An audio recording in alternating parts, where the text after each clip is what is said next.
Ma douce et studieuse amie d'enfance est tombée amoureuse d'un voyou. Elle disait qu'il était différent des autres, plein de vie, comme une lumière qui illuminait son existence monotone. Elle séchait les cours pour sortir avec lui. Elle se battait et faisait des courses de rue pour lui. Pour lui, il aime à abandonner sans hésiter dans le brasier. Mes 10 ans d'amours secrets ont été réduits en cendres dans cet incendie. Plus tard, je suis parti à l'étranger et ne l'ai jamais revue. Mais je n'aurais jamais imaginé que 10 ans plus tard nous nous retrouverions lors d'une rencontre professionnelle. Je pensais qu'elle avait épousé son petit ami de l'époque et vivait dans le bonheur. Je ne m'attendais pas à ce qu'elle me fixe intensément, des larmes coulant instantanément. Tu sais depuis combien de temps je te cherche. Un jour, j'ai revu Sophia lors d'un dîner d'affaires. Elle baissait la tête pensive, révélant sous ses cheveux de corbeau une nuque d'une blancheur de cygne, bien qu'entourée d'une foule où les verts teintés elle semblait tracer autour d'elle une zone de vide infranchissable. Un spectacle qui sautait aux yeux. 10 ans sans se voir et elle paraissait encore plus distante qu'avant, son regard posé sur les autres telle une neige éternelle des étendues glacées. Peut-être qu'en regardant Eric, cette neige fondait enfin pour laisser place à un printemps radieux. Elle ne m'a pas vu, baissant simplement les yeux, une légère impatience dans son regard. En me voyant la fixer, mon ami à côté de moi murmura: c'est Sophia qui vient de rentrer de l'étranger pour reprendre les rênes. Paraît qu'elle est diplômée des Oxford, une vraie tête. Dès son retour, elle a su impressionner le conseil des administrations, pas le genre des héritières sans cervelle, tu vois.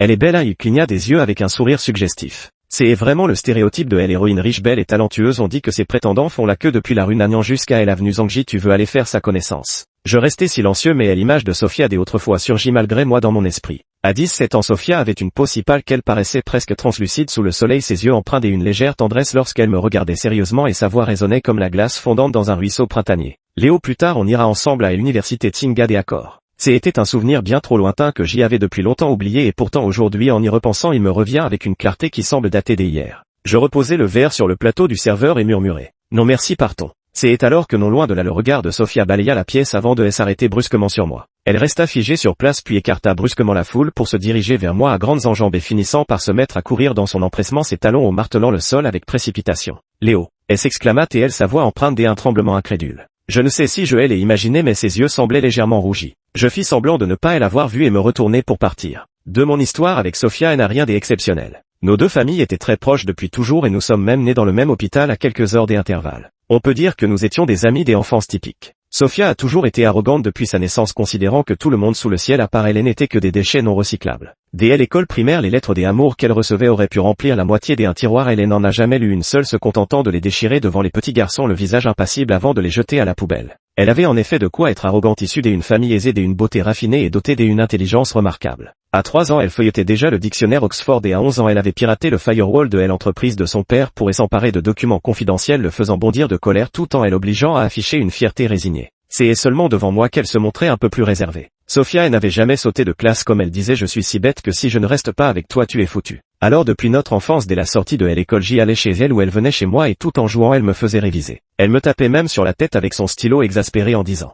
Léo, tu n'as toujours pas compris cette question si simple. Après toutes ces explications, tu es vraiment un idiot. Avec les cours particuliers quotidiens de Sophia, une véritable génie, même un idiot comme moi aurait fini par comprendre. Depuis notre enfance, nos résultats scolaires étaient toujours les premiers ou deuxièmes et dans la vie nous étions inséparables comme deux gouttes d'eau. Sa mère plaisantait souvent en disant que nous étions si proches qu'on aurait pu partager le même pantalon et taquinait la mienne en parlant de nous fiancer dès le berceau. Chaque fois qu'elle disait ça, je rougissais sans dire un mot, mais au fond de moi j'y étais fou de joie. Qui n'aimerait pas Sophia? Si belle, si brillante. Avec cette préférence exclusive qu'elle m'accordait sans la moindre retenue. Si l'histoire s'était arrêtée là, cela aurait été une belle histoire d'enfance heureuse. Malheureusement, Eric est apparu peu de temps après. Eric était différent de tous les garçons que j'y avais rencontrés. Pour le dire gentiment, il était hors du commun. Pour le dire crûment, c'était un voyou. Il est arrivé en tant que transféré en 2e année de lycée. On disait qu'il avait été renvoyé de son ancienne école à cause d'un incident. Il n'écoutait jamais sérieusement en cours et séchait souvent les cours pour sortir et s'amuser. Alors que les autres garçons portaient docilement leur uniforme scolaire, lui arborait un débardeur noir moulant qui laissait deviner les contours de ses abdos et ses tatouages, attirant les regards furtifs des filles. Il adorait les histoires d'amour et avait pratiquement fréquenté toutes les jolies filles de l'école. Il se moquait des commentaires des autres, allant même jusqu'à en faire des sujets de conversation. Il traînait avec des voyous hors de l'école, embrassait en public des filles aux cheveux teints de couleur criarde et après les cours, sous les regards de tous, il enjambait sa moto en mâchant du chewing-gum, appuyait sur l'accélérateur et laissait la fille accrochée à son dos, hurler à plein poumon. À une époque où tout le monde semblait sorti du même moule, il était comme un feu d'artifice unique attirant tous les regards, y compris ceux de Sophia. À la base, des gens comme Eric et Sophia n'auraient jamais dû se croiser. Un était un petit voyou toujours bon dernier avec des parents joueurs invétérés qui ne s'occupaient jamais de lui et que les professeurs ignoraient complètement. Et l'autre était un premier de classe perpétuel issu d'un milieu aisé et une rigueur exemplaire, la fierté des professeurs et des parents. Et pourtant leurs chemins se croisèrent. La première fois qu'elle reçut une lettre d'amour d'Eric, Sophia la jeta directement à la poubelle. Puis Eric est venu en personne pour remettre la deuxième lettre d'amour. Il a coincé Sophia dans un angle de mur, lui a maintenu les mains au-dessus de la tête avec un sourire canaille avant de souffler une bouffée de fumée blanche près de son oreille. Sophia, tu me plais. Sors avec moi. Beaucoup de garçons aimaient Sophia mais aucun n'osait la courtiser de cette manière. Je pensais que Sophia allait le rejeter sans ménagement comme elle l'avait fait avec les autres. Mais pour la première fois elle parut déconcerter, le bout de ses oreilles virant au rouge écarlate. C'est ainsi que Sophia et Eric se mirent en couple. Selon ses propres mots, Eric était une vitalité différente de tous les autres, comme une lumière qui illuminait sa vie monotone. Quand j'y attendais Sophia à la porte de l'école, je voyais souvent Eric sortir avec son bras autour de son cou. Il lui faisait un clin d'œil en souriant. Ton petit ami d'enfance t'attend, tu veux faire tes devoirs avec lui. Ses amis ont alors éclaté de rire. Oui, Sophie rentre étudier, Léo t'attend les yeux brillants. J'y ai ressenti un certain malaise et j'y ai froncé les sourcils en regardant Sophie. Mais elle m'a simplement jeté un regard indifférent avant de prendre le bras d'Eric et de s'éloigner. Du début à la fin, elle ne m'a pas adressé un seul mot. Eric s'est retourné et m'a lancé un sourire à la fois compatissant et moqueur. Je suis resté debout à l'entrée de l'école pendant longtemps avant de finalement baisser la tête et partir seul. Eric ne m'aimait pas et il interdisait à Sophia de traîner avec moi. Sophie a alors cessé de me chercher et chaque fois que je la contactais, elle me repoussait avec froideur. Elle ne m'accompagnait plus à la bibliothèque pour étudier ni ne me donnait de cours particuliers chez moi. Elle a commencé à sécher les cours pour sortir avec Eric. Elle s'est même battue avec des filles voyous de l'extérieur de l'école à cause de lui. Elle allait même jusqu'à prendre en secret la voiture familiale pour faire des courses avec lui. Cette année-là, aux examens finaux, j'y ai dépassé Sophia pour la première fois de ma vie en devenant première de classe. Tandis que ses résultats scolaires chutaient vertigineusement.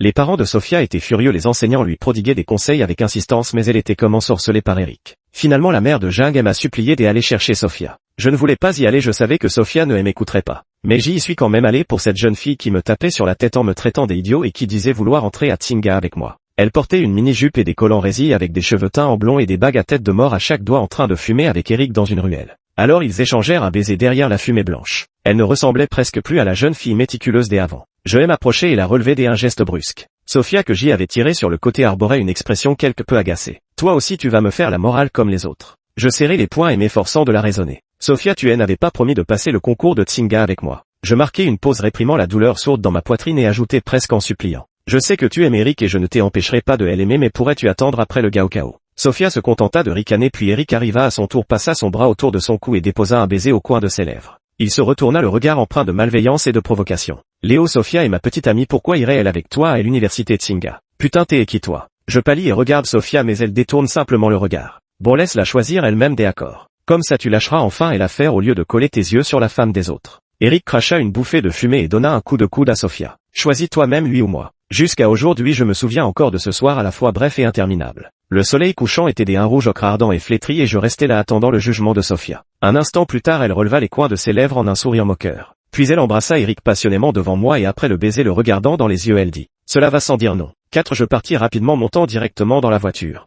Sophie pâle comme un linge se tenait derrière moi à l'entrée principale scrutant nerveusement les alentours sans apercevoir ma silhouette. La lumière des réverbères étirait son ombre fine et allongée révélant une fragilité presque cassante. Je m'affalai sur le siège du conducteur et allumai une cigarette. L'arôme mentholé envahit l'habitacle clos tandis que je fermais légèrement les yeux. Je ne savais pas fumer avant. C'est une habitude que j'y ai prise après être parti à l'étranger. Le tabac n'apporte pas vraiment de bonheur mais permet d'oublier brièvement les soucis. Ce qui m'a poussé à partir c'est que j'y ai failli être brûlé vif. L'après-midi où je cherchais Sophia, les voyous qui s'étaient battus avec Eric sont venus régler leur compte. Il paraît que sa sœur était sortie avec Eric et avait même avorté pour lui. Plus tard elle est allée harceler Eric mais Sophia lui a mis une gifle. Le petit caïdé n'a pas pu avaler l'affront et a fait appel à son parrain de la pègre. Cet après-midi-là nous avons tous les trois été ligotés et jetés dans le fourgon. Eric avait été particulièrement maltraité, couvert de sang. Puis nous avons été abandonnés dans un entrepôt désaffecté attendant que le soi-disant grand frère décide de notre sort. Le corps des jeunes résiste bien au coup malgré les apparences, ce n'était que des blessures superficielles. Eric reprit vite connaissance et réussit à user la corde qui lui liait les mains. L'entrepôt avait 2 portes. Sophia avait toujours aimé démonter les objets depuis son enfance, y compris les serrures de la porte d'entrée chez elle. Elle ouvrit le portail avec un fil de fer et au moment où nous étions sur le point de nous enfuir, les voyous entendirent du bruit et enfoncèrent la porte d'un coup de pied.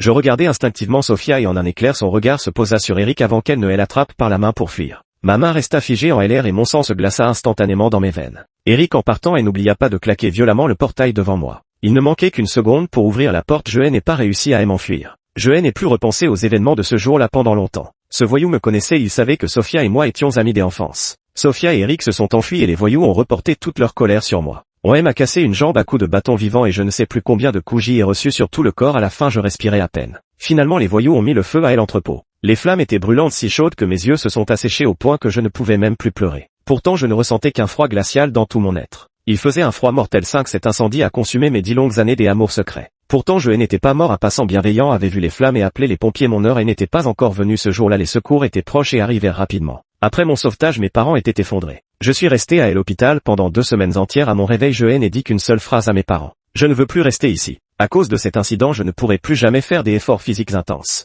Avant, j'y adorais jouer au basket, courir de longue distance, faire du ski. Mais après ça, tout cela est devenu impossible. Notre famille et celle de Sophia ont rompu tout contact. Ses parents sont venus plusieurs fois avec elle, mais mes parents les ont systématiquement chassés. Après cela, pour quitter ce lieu rempli de mauvais souvenirs, mes parents ont décidé d'émigrer à l'étranger avec toute la famille. J'y ai changé mes coordonnées, coupant définitivement tous les liens avec mon passé. Pendant 10 longues années après cela, je n'ai plus jamais revu Sophia. Cette année-là, j'y avait 17 ans. Ma jeunesse s'est arrêtée brutalement de manière aussi tragique que ridicule. À 27 ans, je suis rentré en Chine pour reprendre les affaires familiales. Je ne m'attendais pas à voir Sophia. En la voyant, cette douleur enfouie depuis 10 ans a soudain refait surface, me poussant instinctivement à l'éviter. Sophia, un nom qui a apporté tant de lumière dans les 17 premières années de ma vie. Et l'année de mes 17 ans, c'est elle qui m'a poussé en enfer de ses propres mains. À vrai dire, ce qui s'est passé ce jour-là n'était pas entièrement de la faute de Sophia. Elle a choisi Eric, ce n'était pas une erreur de ne pas me choisir. Aujourd'hui, je ne lui en veux plus vraiment. Mais je ne tiens pas non plus à la revoir. C'est comme si plus on cherche à éviter quelqu'un, plus le destin s'acharne à nous faire croiser son chemin. Je ne m'attendais pas à revoir Sophia aussi vite. Dans la salle de réunion des négociations, Sophia gardait encore la posture d'avoir poussé la porte. Elle me fixait intensément comme pétrifiée, toute raide sur place.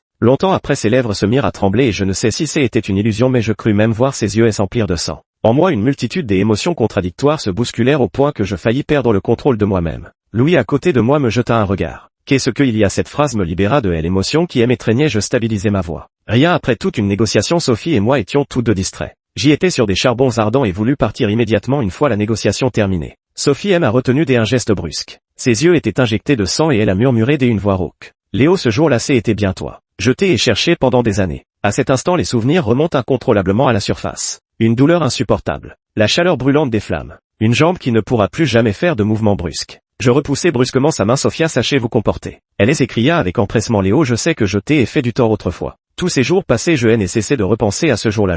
Au moment où j'y étais sur le point de céder à elle envie de partir, Louis soudain se plaça devant moi. Elle était très grande, mesurant bien 1m75, dépassant même Sophia d'une demi-phalange, et lorsqu'elle se tenait devant moi, elle obstruait complètement la vue de Sophia. Sophia, sa voix traînait avec nonchalance, mais son ton était glacial. Faire des affaires, c'est une chose, mais se permettre de tirer notre PDG par la manche en public, c'est en est une autre. Peu importe que les commérages vous laissent indifférente, la réputation de notre entreprise, elle nous tient à cœur. Sophia tressaillit puis fronça les sourcils. C'est une affaire entre Léo et moi, nous nous connaissons depuis longtemps, écartez-vous et s'il vous plaît. Louis me jeta un regard de côté tandis que je serrais les sourcils, le cœur empli d'une seule et même irritation. Elle se retourna en ricanant. Désolé Sophia, malheureusement nous avons une réunion qui va commencer. Garde tes mots pour la prochaine fois. Sans me laisser le choix, elle a saisi ma main et m'a entraîné dehors. Une ex-petite amie. Une fois dans la voiture, je suis resté silencieux, perdu dans mes pensées. Louis m'a regardé plusieurs fois avant de finalement ne pas pouvoir s'empêcher de me demander. J'y ai secoué la tête et murmuré. Non, est-ce qu'elle t'a fait du tort dans le passé? Je suis resté silencieux. Louis a juré, cette fille n'a vraiment pas l'air d'être quelqu'un de bien, avec ses yeux qui semblent regarder par-dessus tout le monde. Elle fait quoi la hautaine? Pourquoi tu ne l'as pas dit tout à l'heure? Mon agitation intérieure s'est dissipée à son contact et je n'ai pu m'empêcher de rire.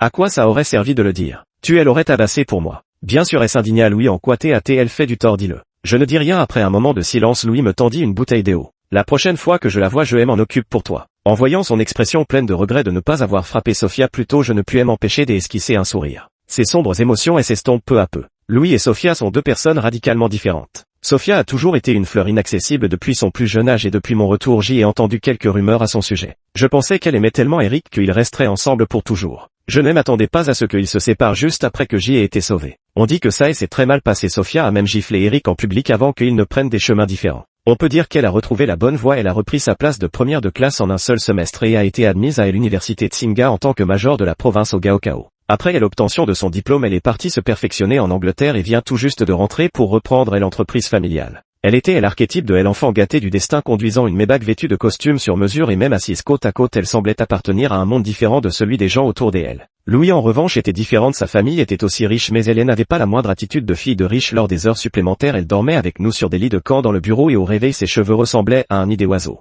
Elle portait habituellement des t-shirts à quelques dizaines d'euros, se mêlait à nous tous les jours sans aucune prétention de fille riche et belle. On se sentait vraiment à l'aise avec elle. Comme elle a dit, je n'avais vraiment plus l'air si malheureux. C'est après avoir dit au revoir à Sophia, j'y ai commencé à avoir fréquemment des insomnies. Les rares fois où je m'endormais, c'était pour être assailli de cauchemars sans fin. Dans mes rêves, il y avait toujours un champ de feu qui brûlait tout rouge et carbonisé. Dans la fumée noire étouffante, Sophia tenait la main d'Eric et me regardait froidement avant de me pousser dans les abîmes sans fond. Puis je me réveillais en sueur. J'y ai pris un jour de congé, ne voulant pas rester à la maison sans savoir où aller errant sans but. Quand j'y ai repris mes esprits, je me suis rendu compte que j'y étais arrivé devant l'entrée de mon ancien lycée. Je suis resté debout là longtemps quand soudain quelqu'un est venu derrière moi. C'est Sophia. La dernière fois je ne l'avais pas vraiment regardée attentivement, mais maintenant en la revoyant je me rends compte que 10 années ont changé Sophia. Elle a grandi, son corps et n'est plus aussi frêle qu'à l'adolescence, avec des courbes plus prononcées. Son maquillage sophistiqué lui donne un air très mature. Pourtant quand elle se tient la vêtue d'un long manteau noir cintré, c'est comme si je voyais encore la Sophia de 17 ans. Juste que la jeune fille qui me traitait des idiots tout en m'expliquant patiemment les problèmes était devenue floue dans ma mémoire. Elle avait été remplacée par celle qui m'avait abandonné. Je fronçai instinctivement les sourcils et fis un pas en arrière pour partir.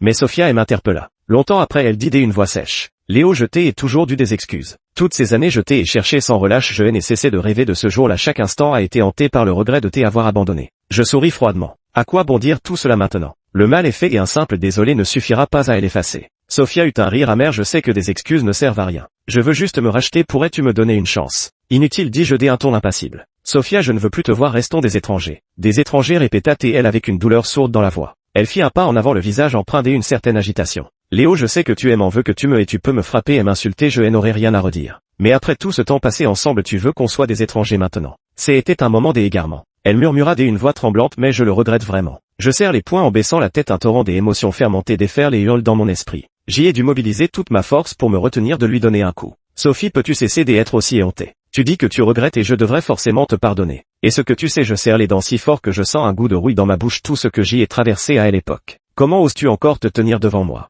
Sophia fronce les sourcils, le visage empreint d'une douleur profonde sans voix. Pour être honnête, et ce que j'y ai haï Sophia toutes ces années. Bien sûr que j'y ai haï, mais pas tant que ça. Elle aimait Eric, le choisir plutôt que moi lui semblait tout naturel. Mais alors qu'ai-je fait de mal, qui pourrais-je blâmer? Au fil des années, j'y ai fini par accepter que c'était peut-être simplement mon mauvais sort, une épreuve que je devais traverser. Je n'avais jamais imaginé ces excuses non plus. Je voulais juste ne plus jamais la revoir de ma vie. Sophia m'a interpellé derrière moi d'une voix rauque empreinte de panique. Léo, tu m'aimais à cette époque, n'est-ce pas? Je voulais te dire que je t'ai aimé aussi, mais j'y étais trop stupide pour le comprendre à l'époque. Je n'ai pas arrêté de marcher, parler des amours à ce moment-là était vraiment ridicule. J'y ai aimé Sophia pendant de nombreuses années, je l'aimais vraiment beaucoup. Et je l'ai attendue pendant tout ce temps. Et l'amour fragile d'un adolescent était aussi vulnérable qu'une feuille de papier face à un tel désastre réduit en cendres par les flammes en un instant. Aujourd'hui, je n'éprouve plus pour elle qu'un dégoût profond. Un dégoût si intense que je ne veux plus la regarder. À l'époque, je n'avais pas été son choix. Je n'aurais plus jamais besoin d'être choisi par elle. En passant le carrefour, mes pas s'arrêtèrent brusquement. Un homme vêtu d'une veste délavée ôta ses lunettes de soleil avec surprise. Léo, il sourit. Tu te souviens encore de moi? Je suis Eric. 8 lors d'un dîner des affaires auquel j'y accompagnais Louis, j'y ai entendu une voix familière dans le couloir menant aux toilettes. En jetant un coup d'œil, j'y ai vu Eric en costume enlacer Sophia par derrière. Toutes ces années, je ne t'ai jamais oublié, je n'ai cessé de penser à toi, Jingan. On pouvait voir que Eric n'avait pas eu une vie facile ces dernières années. Son costume était mal ajusté, un peu ridicule, laissant même dépasser ses chevilles. Et l'arrogance qui marquait autrefois son visage s'était transformée en roublardise, son ventre s'était arrondi et il avait globalement pris du poids. Je ne sais pas d'où il s'est infiltré. J'y ai jeté un coup d'œil à la cicatrice sur le profil d'Eric. Après mon départ à l'étranger, mes amis indignés par l'injustice ont fait attaquer Eric en lui mettant un sac sur la tête. Cette fois-là, Eric a failli être battu à mort, y laissant presque la moitié de sa vie. Mes amis étaient tous des enfants de riches et de puissants, des héritiers. Eric ne savait même pas qui elle avait frappé et a dû avaler le morceau. Plus tard, il a encore fait des bêtises et s'est fait renvoyer sans diplôme. Il ne trouvait pas de travail, mes potes en Chine le surveillaient en permanence et chaque emploi qu'il trouvait était saboté. Finalement, il a dû se résoudre à commettre un braquage et a été condamné à 7 ans de prison. À l'intérieur, j'y ai fait en sorte qu'on s'occupe particulièrement de lui. Ce qu'il a vécu était 100 fois pire que mon sort. Je compris soudain à ce moment-là. En réalité, il n'était rien du tout. Sans doute que Eric n'avait vraiment plus d'autre issue et maintenant qu'il avait revu Sophia, il se précipitait pour s'accrocher à son ascension. Sophia ne dit pas un mot. Je sais que tu m'en veux, dit-il, les yeux rougis, mais à l'époque j'y avais peur aussi, je ne l'ai vraiment pas fait exprès. Sa main remonte lentement en une caresse. Je sais que tu n'as pas pu m'oublier non plus. Jingan, as-tu oublié à quel point tu m'aimais à l'époque? Tu as même renoncé à Léo pour moi. Sophie la repoussa violemment, le visage empreint de colère. Ne prononce plus jamais son nom. Sa voix était glaciale sans la moindre compassion. Le plus grand regret de ma vie, c'est de t'avoir sauvé ce jour-là. Elle dévisagea Eric des pieds à la tête, son regard affichant un mépris dégoûté lorsqu'elle aperçut son costume. Et l'obsession stupide de son adolescence s'était dissipée après 10 ans, révélant une réalité cruelle. Aujourd'hui, Eric n'avait probablement même plus le droit de se montrer devant Sophia. Sophia possédait 18 entreprises à son nom, une véritable héritière dont un simple vêtement valait plus que Eric ne pouvait gagner en un an de travail. Autrefois auréolé de gloire, Eric n'était plus désormais qu'un chômeur ayant connu la prison. Ils appartenaient désormais à deux mondes radicalement différents. Eric, ne te montre plus jamais devant moi. Interloqué par son regard, Eric resta bouche bée, incapable de prononcer un mot.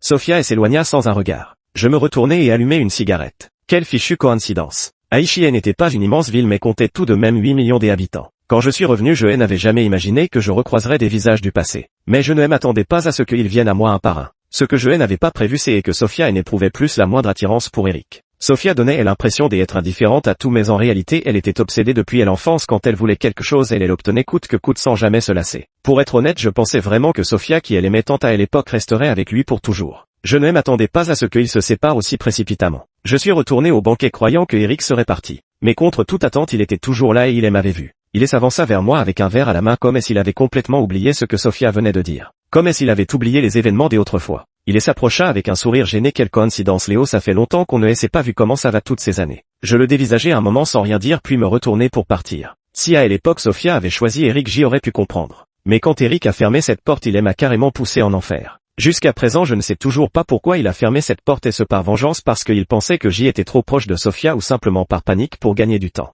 Je ne veux pas le savoir, tout ce que je sais c'est que je déteste viscéralement la personne devant moi. Surtout quand il apparaît devant moi comme si de rien n'était j'y ai vraiment envie de la tuer sur le champ. Je prends une profonde inspiration, il y a trop de monde, je ne peux pas me laisser aller en public. Eric cependant ne me lâchait pas et me tirait sans relâche. On est de vieux camarades de classe et maintenant tu fais ton important avec moi. Tu as oublié comment tu courais après Sophia à l'époque, ricanate-t-il en passant un bras autour de mon cou. Tu la cours comme un chien mais c'est moi qu'elle aime. Il continuait à radoter essayant de déverser sur moi la frustration qu'il avait accumulée chez Sophia. Je posai le verre sur le plateau du serveur et desserrai ma cravate. Boum, Eric reçut mon coup de poing en pleine figure, sa tête pivota brusquement et le reste de ses mots resta coincé dans sa gorge. Je retire mon poing serré à en avoir mal et mon regard se glace peu à peu. Tu oses me frapper. Un éclair de rancœur traversa le regard d'Eric qui se tenant la joue cria à la cantonade. Léo, espèce de salaud, tu oses me frapper. Mais qui tu crois être à l'aide? Il y a quelqu'un qui frappe les gens ici, appelez la police. Il était visiblement sa première fois dans ce genre d'endroit. Les gens autour le regardaient comme s'ils assistaient à un spectacle, comme s'il était un clown en train de jouer. La voix d'Eric s'est peu à peu affaiblie et prit négligemment la serviette que la secrétaire me tendait pour me sécher les mains puis elle est jetée sans y prêter attention.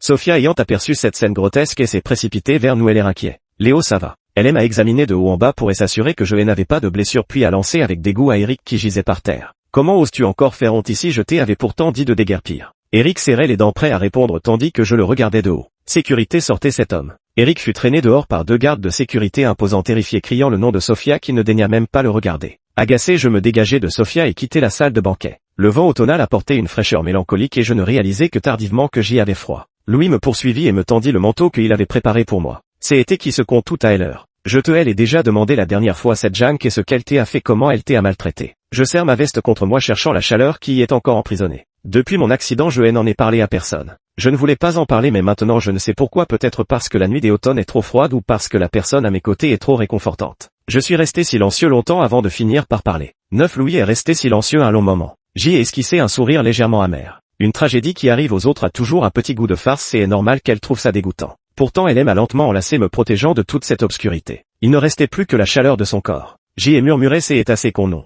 Louis murmura un peu mais pas toi, c'est eux deux, je ne pus m'empêcher d'esquisser un sourire. Je n'attendais pas de mots émouvants de sa part. Louis manquait cruellement de subtilité quand les jeunes garçons du bureau lui faisaient des yeux doux en douce. Elle pensait qu'ils avaient une crampe oculaire et leur demandait s'ils avaient trop regardé à l'écran. Mais la blessure béante dans mon cœur devint soudain plus supportable. Je demandai brusquement, Louis, est-ce que tu aimes toi? Je ne suis pas stupide et je n'aime pas jouer à ces jeux de séduction. Louis est vraiment gentil avec moi, c'est une bonne fille. Si je continue à faire semblant de ne pas le savoir, ce serait vraiment malhonnête. Le visage de Louis rougit visiblement dans la nuit jusqu'à ce que même son cou devienne écarlate. Elle ouvrit grand les yeux et dans ses beaux pupilles se reflétait mon sourire. Je pensais qu'elle n'irait mais je ne m'attendais pas à ce qu'elle me fixe du regard. Tu viens seulement de t'en rendre compte. Je restai sans voix détournant le regard. Je ne veux pas te faire perdre ton temps, je n'ai vraiment pas envie de me mettre en couple en ce moment. J'y ai aussi aimé quelqu'un autrefois. Mais cet amour non réciproque s'est terminé de manière si douloureuse que j'y en ai vraiment eu peur. Ces dernières années il y a eu des filles qui m'ont montré de l'intérêt, certaines même très bien. J'y ai essayé de me forcer à tenter ma chance mais à chaque fois au dernier moment je reculais incapable de supporter l'idée. Tant des années ont passé et seul le contact de Louis a été supportable.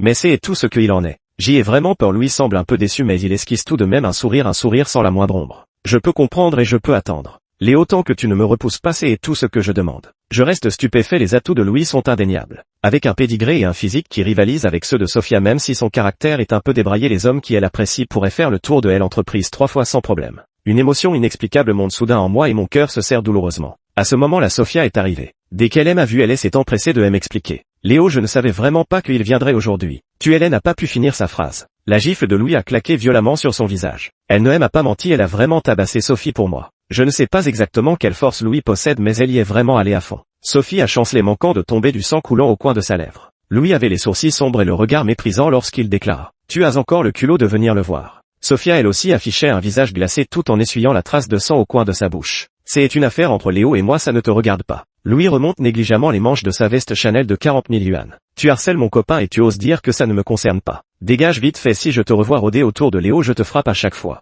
Je reste interdit un instant puis me ressaisis sans contredire les paroles de Louis. Sophie resta bouche bée puis me regarda avec une expression incrédule. Un petit ami Léo, tu es avec elle? Oui, répondit Louis en me prenant le bras d'un ton sarcastique. Sophie, en termes de famille et de beauté je ne te le cède en rien, mais pour elle âge. Elle la dévisagea des pieds à la tête. Je suis bien plus jeune que toi ma vieille, tu devrais avoir un peu de lucidité. Tu crois vraiment que Léo me choisirait pas plutôt qu'une vieille femme comme toi? Sophia devint livide. Je dis calmement Sophia, je haine et que faire de tes excuses ni de tes compensations 21. Le sang quitta instantanément le visage de Sophia. Elle avait la gorge serrée et sans se soucier de la présence de Louis elle s'avança pas à pas les yeux rouges en disant. Léo, je le regrette vraiment. Je t'ai en supplie, tu ne sais pas comment j'y ai vécu toutes ces années. Je t'ai en prie, ne fais pas ça, donne-moi une chance, peu importe ce que tu veux, j'y ai enfin et l'occasion de te revoir, je t'ai cherché pendant 10 ans. Louis écarquilla les yeux, et bien ma patience a des limites, tu cherches vraiment la bagarre ou quoi? Je l'ai retenu regardant Sophie avec sérieux. Je ne t'en veux pas pour ce qui s'est passé autrefois, tu n'as pas à me compenser quoi que ce soit. Mais Sophie, je ne veux vraiment plus te revoir. Si tu te sens vraiment redevable envers moi, alors ne te montre plus jamais devant moi. Sophia trébucha, son visage empreint d'un profond désespoir. Puis un sourire amer se dessina sur ses lèvres. D'accord, dit-elle, si c'est ce que tu souhaites, je te le promets.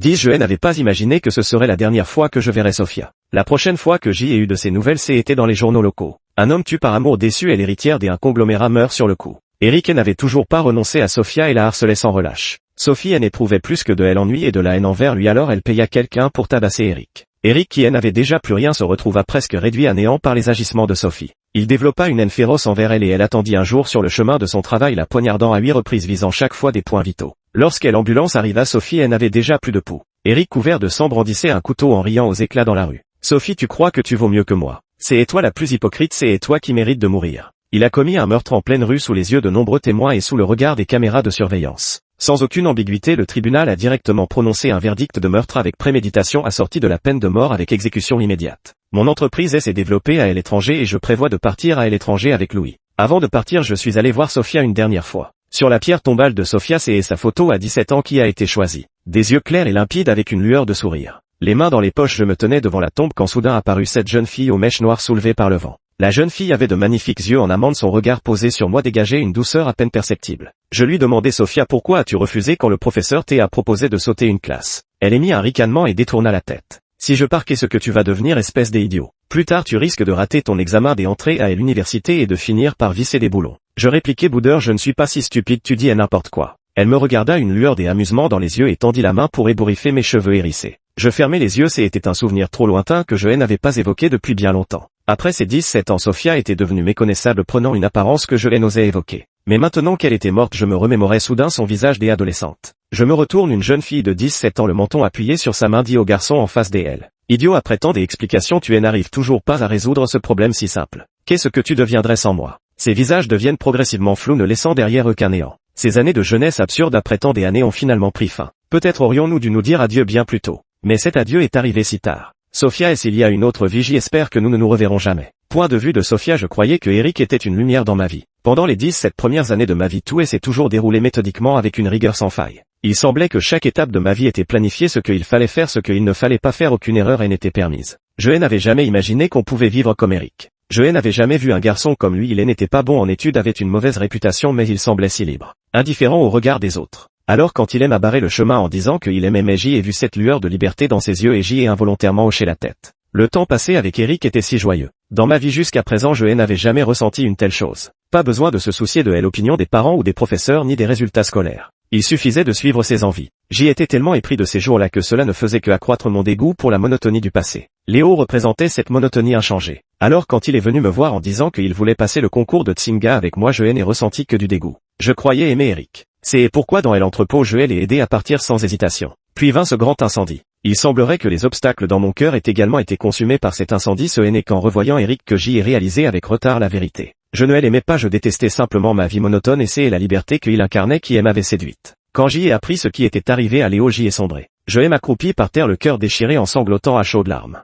Je ne sais pas comment il a réussi à traverser ça. Je ne sais pas non plus ce que je crains. Je sais seulement que je n'ose plus repenser au regard désespéré qu'il m'a lancé quand j'y ai pris la main d'Eric. À cet instant, j'y ai su que quelque chose d'important avait été irrémédiablement perdu par ma faute. Durant les 10 années qui suivirent, je n'ai plus jamais revu Léo. Nos familles avaient rompu tout contact, j'y ai cherché partout, mais Léo semblait déterminé à faire table rase du passé, il ne m'a plus jamais laissé le retrouver. Je suis allé aux États-Unis en Angleterre, j'y ai vécu 3 mois en Australie, parcouru les Pays-Bas en long et en large, traversé l'hiver le plus glacial au Canada. Bien des fois j'y ai imaginé qu'en ouvrant les yeux je verrais ce garçon avec son écharpe souriant avec une douceur infinie dans le regard. J'y ai commencé à rêver sans cesse. La première partie du rêve était toujours merveilleuse, il était allongé sur le tapis de ma chambre fronçant les sourcils et se plaignant. Sophie, ce problème est trop difficile, explique-le-moi encore une fois. Mais lorsque je m'approchai, tout autour de moi changea. Dans l'entrepôt abandonné, les flammes jaillissaient de partout, il gisait couvert de sang au milieu de l'embrasement, une larme de sang coulant vers moi. Il ne dit rien, mais ce simple regard me réveilla en sursautant de nuit, me laissant éveillé jusqu'à l'aube. Je croyais qu'avec le temps je finirais par l'oublier. Mais son visage devenait de plus en plus net dans mon esprit. Je savais que Léo était devenu une obsession pour moi. Ce n'est qu'après l'avoir perdu que j'y ai compris à quel point je l'aimais. Eric n'était pas ma lumière. Ma lumière était déjà là à mes côtés. Elle m'a accompagné pendant tant d'années. Je n'ai revu Léo que 10 ans plus tard. J'y ai cru halluciner, mon cœur a manqué un battement à cet instant. Quand je suis sorti pour le chercher, il avait déjà disparu. Je ne sais pas comment je suis rentré chez moi ce jour-là, je me souviens seulement d'être rentré et l'âme en peine, le cœur gonflé d'une douleur aiguë qui hurlait en moi. Heureusement je l'ai revu assez vite. Léo avait beaucoup changé, ou peut-être pas vraiment, seul son regard envers moi était radicalement différent, complètement dépourvu de la moindre chaleur. À cet instant mon cœur s'est empli d'une amertume poignante, tel un voyageur solitaire qui apercevrait enfin son lieu d'appartenance après des années d'errance. Je pense que peu importe à quel point il m'en veut, je suis prêt à l'accepter. Je veux me racheter auprès de lui, je n'ose espérer, mais secrètement je souhaite qu'il puisse encore me regarder comme avant. Mais il semble n'avoir besoin de rien. Il a quelqu'un d'autre à ses côtés. Son regard envers moi n'a plus d'amour, comme s'il voyait quelque chose de sale qu'il veut éviter à tout prix. Je ne peux pas décrire ce que j'y ai ressenti à ce moment-là. C'était comme si un couteau sorti de son regard transperçait directement mon cœur, semblant glacer, une douleur si intense que j'y ai failli m'effondrer. Je ressentais cette douleur presque avec une forme d'automutilation. C'était ce que je lui devais, je l'avais bien mérité. Je n'avais pas imaginé que Eric réapparaîtrait, il a rouvert les blessures de Léo puis a ignoré mes avertissements pour s'accrocher à moi. À l'époque j'y avais mis fin à ma relation avec Eric avec une gifle. Je pensais que tout était fini entre nous, mais maintenant que nous nous revoyons je réalise que la haine dans mon cœur revient en force et je souhaite même qu'il meure. Je sais que c'est moi qui ai causé du tort à Léo. Mais si Eric n'était pas apparu, peut-être n'en serions-nous pas arrivés là. J'y ai payé quelqu'un pour me venger de lui. Je n'avais jamais imaginé qu'il deviendrait fou à ce point, au point de me poignarder en pleine rue. Alors que je sentais ma vie s'écouler, j'y ai soudain été envahi par un sentiment de libération. C'était simplement ce que nous devions à Léo. Eric et moi nous méritions l'enfer après avoir attendu si longtemps ce jugement. Quand le marteau a finalement frappé, j'y ai réalisé que mon cœur était en paix. Je regarde le ciel d'un bleu limpide sans le moindre nuage. Tout comme il y a 10 ans. Soudain le jeune homme en chemise blanche réapparaît devant mes yeux. Il me demande: Sophia, j'y ai entendu que le professeur t'a parlé aujourd'hui, pourquoi tu n'as pas accepté de sauter une classe? Je me suis dressé sur la pointe des pieds pour tendre la main, ses cheveux étaient un peu rêches, imprégnés d'une odeur de soleil. Longtemps après j'y ai souri. Idiot, si je pars, qu'est-ce que tu feras? Tu sais combien de temps je t'ai cherché.